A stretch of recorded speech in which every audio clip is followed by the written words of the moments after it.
Well, good morning, you sexy mother hubbards. Let's just jump straight in, shall we? With all the enthusiasm of a cat on a diving board.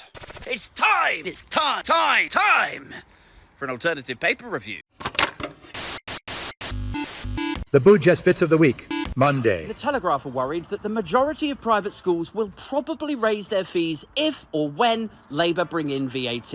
Now look, just for the people at the back who haven't tuned into the podcast, who haven't heard me say this stuff before, I'll go through it again quickly. If you can't afford an extra £350 a month versus the 15 grand a year you're probably paying on fees already, here's what you do.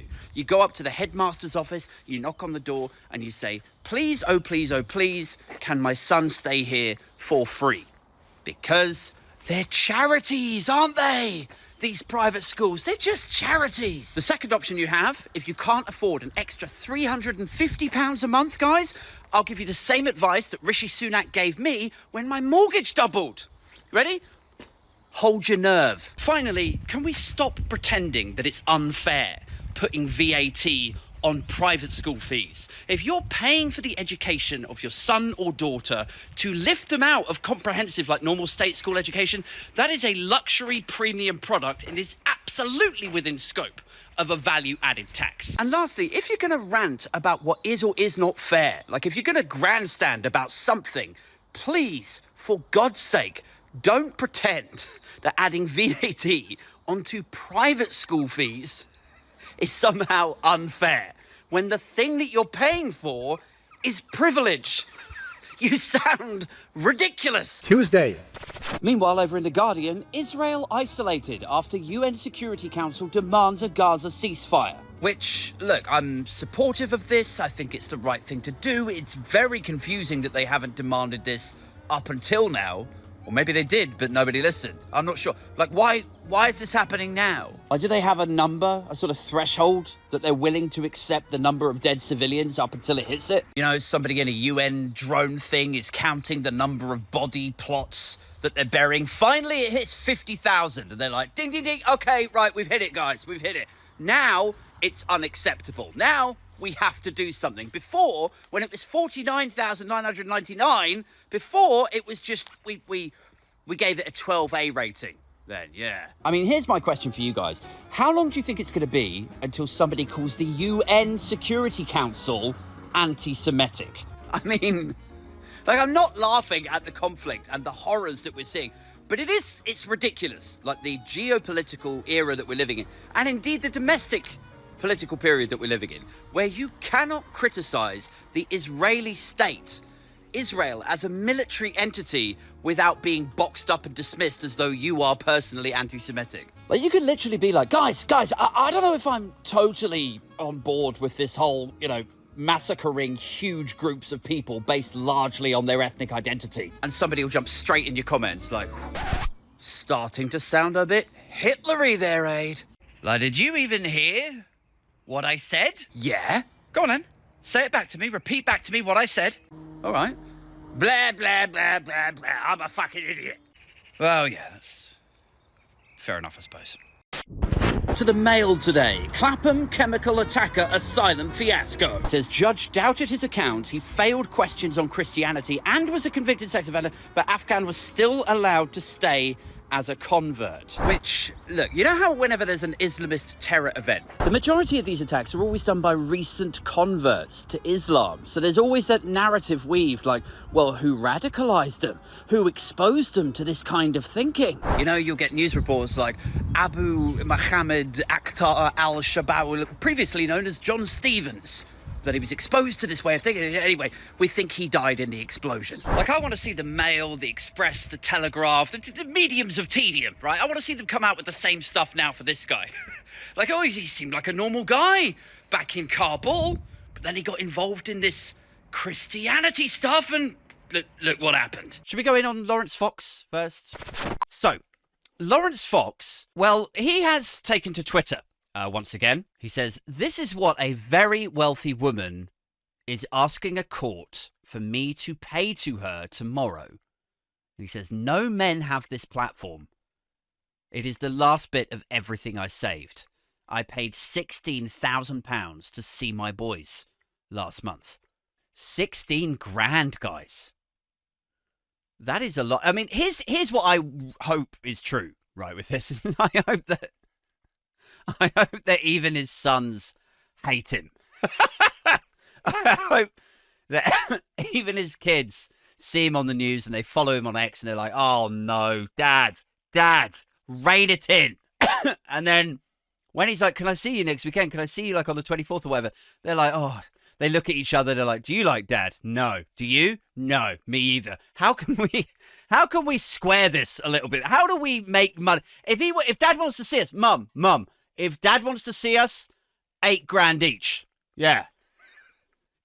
Tell him to make the drop. Or he's never going to see his kids again. Prince Andrew's a nonce burger. Thursday, Could Rishi gamble on a summer election? I mean, is this really a gamble? Is it? Like a gamble is when you roll the dice, when you put it all on 28 red, but you have an outside chance that you might walk away with a win. Like, I don't want to be complacent, but this election incoming is pretty much nailed down now. So this is not a gamble in any real sense of the word. Because if the polls are to be believed, gambling on, a summer election or a spring election or a winter election or whatever, that is basically like gambling on a parachuteless base jump based on whether it's a sunny day or a slightly windy one. It's like, oh, guys, I reckon if it's 7 degrees and 2 miles an hour westward, I think I'm feeling lucky.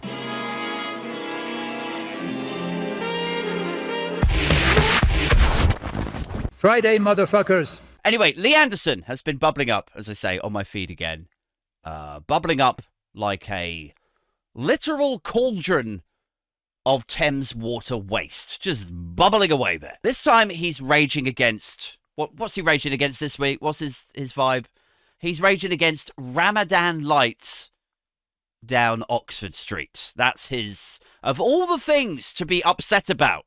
I wanted to talk about this tonight. And specifically this new reform lean to him. But since he ran away to reform, or rather since reform, Richard Tice, the, multi-millionaire guy, since Richard Tice purchased Lee Anderson, he has a new catchphrase, doesn't he? He has a new vibe to him. And it's not just, Islamophobia over here, the trans debate and culture war stuff over there. Now it's very specific. Now it's a bit more reformy. It's I want my country back. And anyway, there's a new angle to this now, right? So it's, I want my country back from Bleached Frankenstein. And the new angle, the new lean, or the depth to it that we're now reaching, is this tie to Christianity. He says, during the most important time of the Christian calendar, we get this. Anyone else want their country back? He says. The other one was like, I thought this was supposed to be a Christian country. And Nigel Farage has said that shit. Which is now, now we're into the realm of levels deep stupidity. We are not statistically a Christian country anymore. Okay? That is just a self-evident fact. Statistical, mathematical. Lee Anderson is all about Christianity now. And he thought this was a Christian country, which is, that whole thing is presumably, that is him, right, fresh from attending church, right, from church, and he's just been listening to the teachings of Christ, and he's been thinking to himself, listening to the priest, listening to the Psalms, listening to the parables or whatever, and he's come out of there and he's like, yeah, hang on, we shouldn't be hanging Ramadan lights up on Oxford Street, should we? That's not... No, I tell you what we should be doing as a Christian nation. We should be feeding the hungry, shouldn't we? We should be comforting or healing the sick. So serious does he take everything that he's taking away from the Bible. I'm sure that's just on the tip of his tongue. You start with taking down the Ramadan lights, day 1. Day 2, start feeding the hungry. I mean, I really would like it, right? When you see a Jacob Rees-Mogg or a Lee Anderson, right, come out with this stuff, when they say stuff like, I thought this was a Christian country, I would love to see like an interviewer or somebody, you know, clap back to them or whatever, to just go like, yeah, me too. I thought it was a Christian country too. So why don't we like join forces and we'll whip out some Old Testament shit where we stone chancing liars to death for taking advantage of the poor. How do you feel about that, Lee? Stoning chancers to death for exploiting the poor and the hungry and the sick. Oh, well, I'm agnostic now. You know how fickle he can be. He's going to be like that. It's the same thing with like political parties. He's going to be the same with religions. Lee Anderson would turn Muslim if they offered him £100,000 on the QT. I reckon